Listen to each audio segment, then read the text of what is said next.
Number 1, Hurts So Good, John Cougar Mellencamp.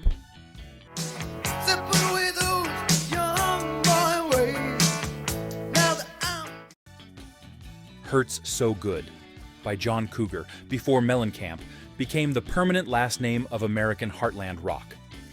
This one was written by John Mellencamp with George Green, and it was recorded at Cherokee Studios in Los Angeles. Producer-wise, it's credited to Mellencamp and Don Gaiman, a pairing that helped shape a crisp, radio-ready rock sound without sanding off the grit. Billboard Hot 100. It peaked at number 2, so close.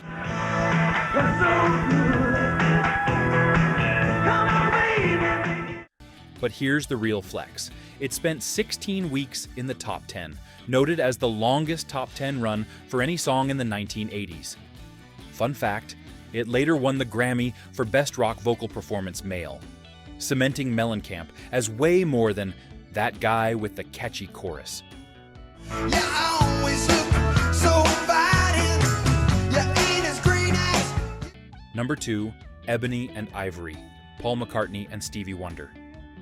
The same wherever you go, there is good and bad.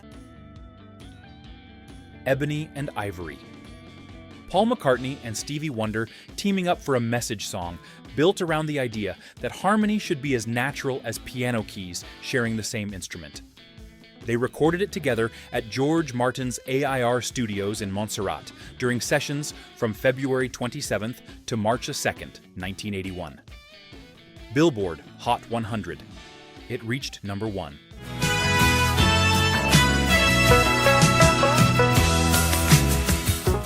And it's one of the defining pop moments of the era's biggest stars joining forces. In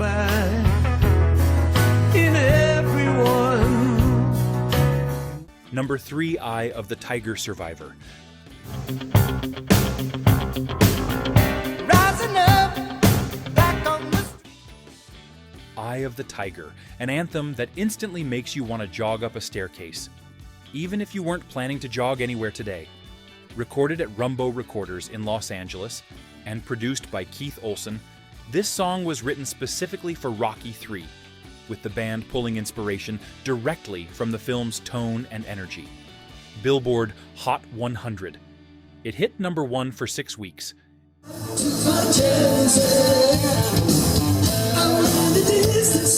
And it spent 15 consecutive weeks in the top 10. A massive chart run that helped define 1982 radio. Fun fact, it went on to win a Grammy and earned an Oscar nomination, meaning it wasn't just a hit, it was an event. Face to face, out in the heat.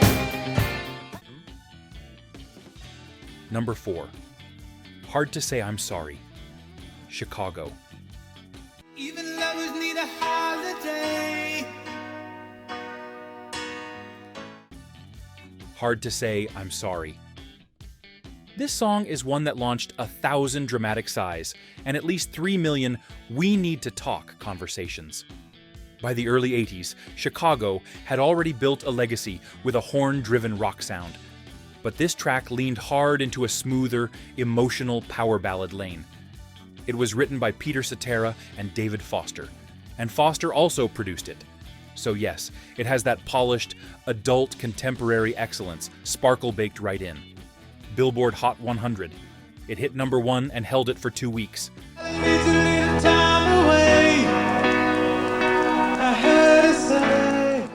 And it wasn't just a quick peak. Billboard notes it spent 12 weeks in the top 5, which is basically the chart equivalent of living rent-free in everyone's head.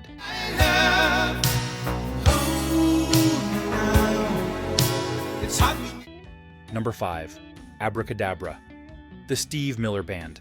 I heat up, I can't cool down, got me spinning around. This is a song that sounds like it arrived wearing a satin jacket and carrying a fog machine. Steve Miller wrote it, and he co-produced it with Gary Malaber. It was recorded in 1981 at Capitol Studios in Hollywood, and it helped usher the era into a more electronic, pop-leaning early 80s sound.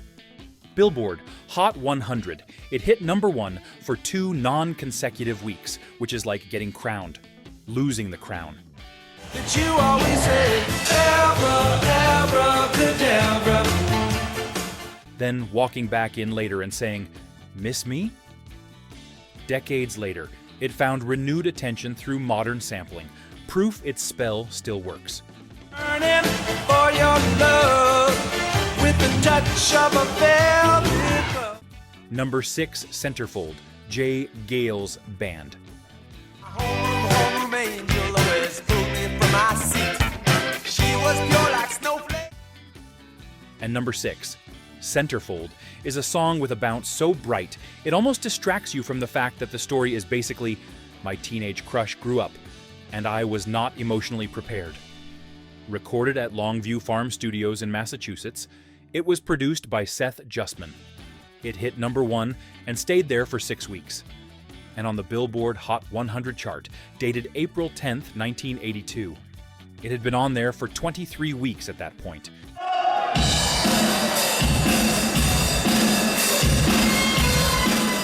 Meaning it had serious staying power beyond its number 1 moment.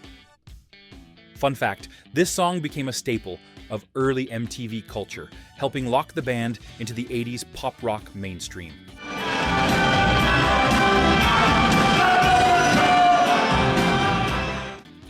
Number 7, Jack and Diane, John Cougar Mellencamp. Diane steady time backseat of Jack's car. Jack and Diane, a song that somehow makes you nostalgic for a life you may not have even lived. It was recorded at Criteria Studios in Miami and produced by Mellencamp and Don Gaiman. That production helped balance the raw rock band energy with the clean, story-forward sound that made the track instantly memorable. Billboard Hot 100. It went to number 1, staying there for 4 weeks in October 1982. Down backseat of Jackie's car. Fun fact, Mellencamp has shared that the song's clapping was crucial. One of those details that feels simple, but once you hear it, you can't imagine the track without it. Diane said, baby, you ain't missing a thing. Jackie. Number 8, Up Where We Belong, Joe Cocker and Jennifer Warrens.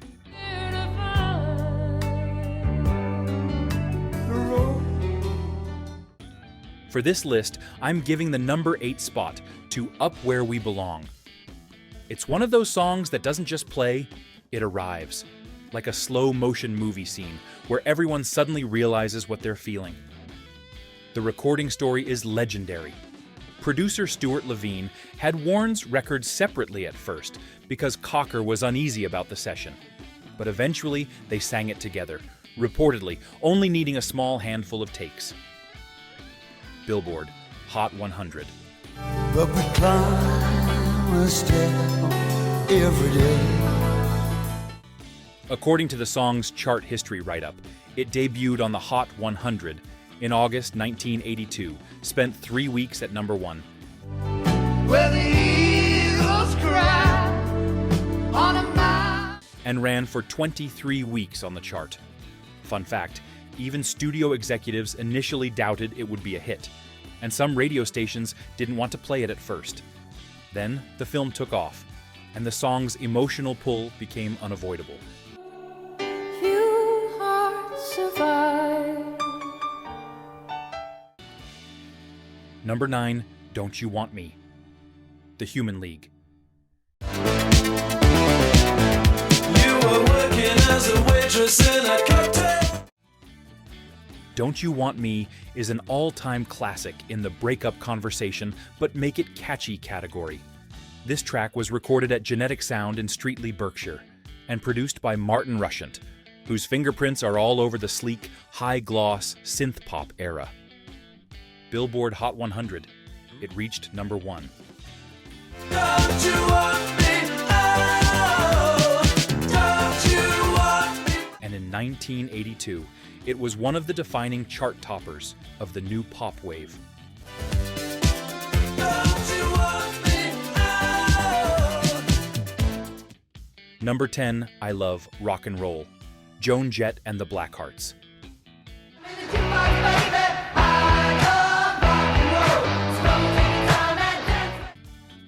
I Love Rock and Roll was recorded at the record plant in New York and produced by Kenny Laguna.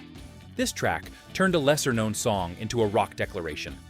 Despite resistance from record labels, it dominated the charts, holding number 1 for 7 weeks and spending 25 weeks on the Hot 100.